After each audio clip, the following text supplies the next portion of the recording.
Hi, welcome to the Daily Aviation Channel. This is Mark, and the plane you see here is the F-15 Eagle. Built by McDonnell Douglas in the early 1970s, it can reach Mach 2.5 while flying over 65,000 feet, and is still considered today as one of the most powerful fighter jets in the world. Since its inception, more than 1,600 units of the F-15 have been built, mainly to equip the U.S. Air Force, and despite more than 40 years of service, it remains one of the most important aircraft of the U.S. military fleet. The F-15 story starts in the 1960s, following the poor F-4's close air combat performance during the Vietnam War, and also following the new Soviet MiG-25 unveiling in 1964. These two events prompted the U.S. Air Force to launch the FX program in September 1968, with the goal to design a new and superior aircraft that was also able to perform close air combat. On December 23, 1969, the McDonnell Douglas Company was chosen for the design and production of this future aircraft. Quickly, the company's engineers began to work on the project and decided to integrate the latest aeronautical technologies of the time. On June 26, 1972, the first F-15 prototype left the McDonnell Douglas factory. This new aircraft had some characteristics of the F-4 Phantom, such as large size, 2 air intakes on the side, and 2 powerful engines. The F-15's cockpit was designed to give a perfect visibility to the pilot, especially during close air combat, and to help the F-15's maneuverability. Its engines were supplied with air by 2 variable geometry air intakes which were able to rotate, following the F-15's angle of attack. This ability allowed air into the engines in any situation. The F-15 prototype flew for the first time on July 27, 1972, and quickly showed excellent performance and proved its superiority over other U.S. aircraft.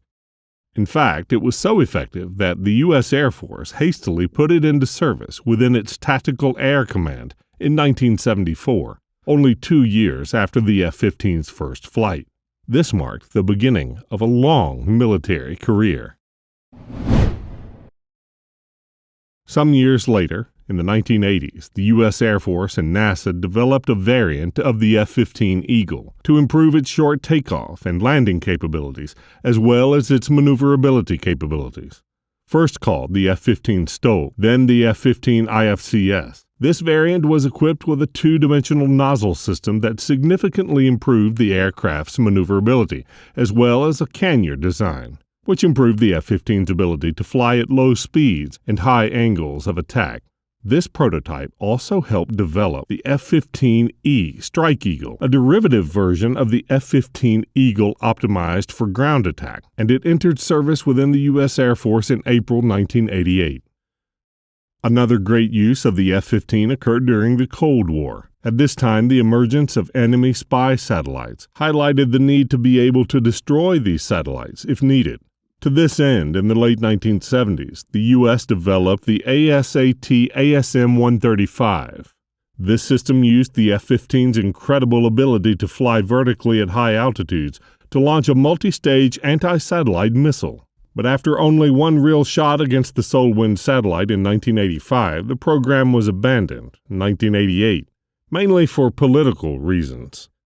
And always using the same logic, but this time to launch satellites and not destroy them, the DARPA agency launched in 2011 the Airborne Launch Assistance Space Access Contest, a project abandoned today but which was developed to put a 100-pound payload into low Earth orbit using an F-15. Theoretically, the airborne launcher would have been fired almost vertically by an F-15 at an altitude of about 40,000 feet, and was to deliver its payload in low Earth orbit some minutes later. The F-15 is powered by the Pratt & Whitney F-100 turbojets, similar to the one on the F-16, but unlike the F-16, which is equipped with only one F-100, the F-15 has 2 of them, built with an integrated afterburner. These 2 engines allow the F-15 to take off in shorter distances, but also provide enough power to exceed Mach 2 at high altitudes. And to slow down its speed during flight or during the landing phase, the F-15 is equipped with a large air brake, located behind the cockpit that can deploy quickly to create a strong resistance with the air, immediately, of course, slowing down the aircraft. In terms of armament, the F-15 has been equipped since its creation by the famous M61 Vulcan. It is the same gun that equips the Flanax Sea-Whiz system used to protect the U.S. Navy's ships against enemy anti-ship missiles, able to fire several hundred rounds in a few seconds and located on the right side of the F-15.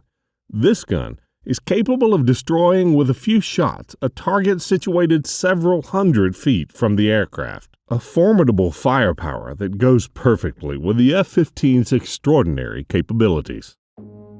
That's the end of this video. I hope you liked it. If you haven't done so yet, don't hesitate to subscribe to this channel. It's free. You can also watch my other videos, and if you like my work, you can support me on Patreon to help me produce more content. Thanks, and stay tuned for the next video.